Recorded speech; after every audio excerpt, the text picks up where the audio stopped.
Okay, hello everyone. I'm going to present about Aquinas inconsistency on the nature and treatment of the animal. So uh, let's go to overview. Oh, sorry.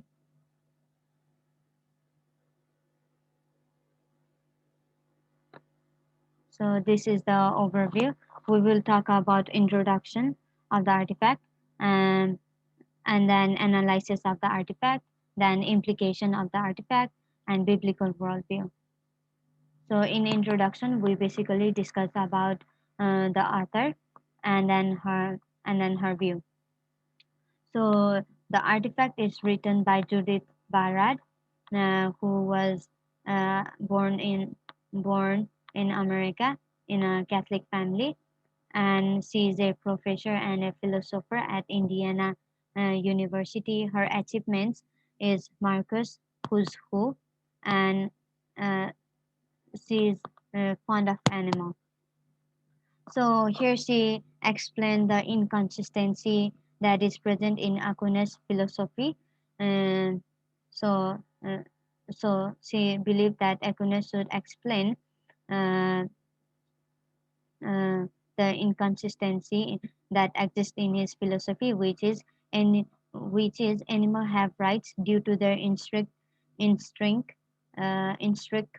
natures, or that they have no rights and because they are on the same ontological level as property, uh, human artifacts, or any mere things. So she explains that there's inconsistency in his view, uh, uh, uh, which is Aquinas should explain that animals have rights because of their instinct nature, or they don't have rights because they are just a thing. So the analysis of the artifact is there's a epistemological uh, assumption, which is human beings are higher than animal, but they tends to have some characteristics like human because because of their instinct. So the knowledge here is uh, that human being are the higher and animal are the lower, but then they they tends to become like human because of the characteristics or the smartness. So axiological assumption in the artifact is we should treat animal as they should be treated, not as an instrument because it will make us feel bad. This is actually Aquinas' view that the uh, writer modified in her artifact.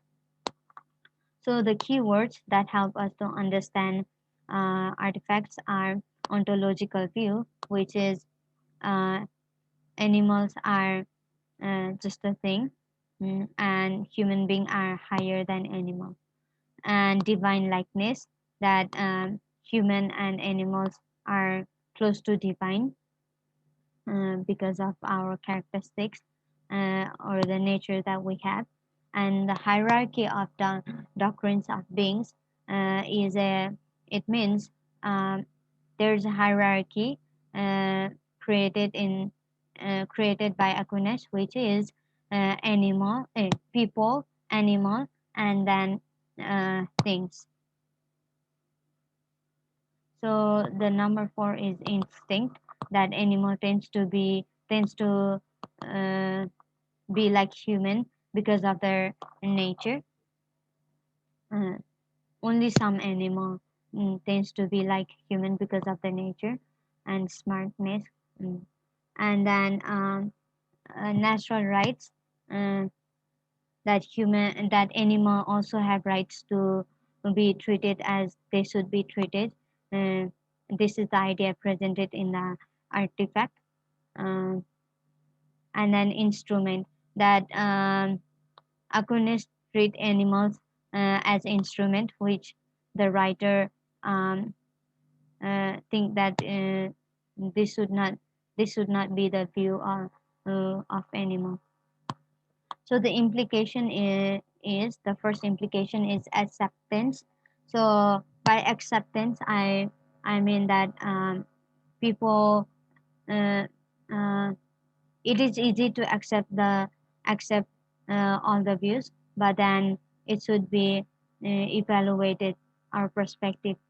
Why it should be evaluated? Because if we see in my culture what is in Nepal, the axiological um, axiological assumption is that we should respect animals because they are God. Some animals like cow or snake, they are God, and they teach us the value. They teach us everything we should know, and we need to respect them. We need to learn from them. But then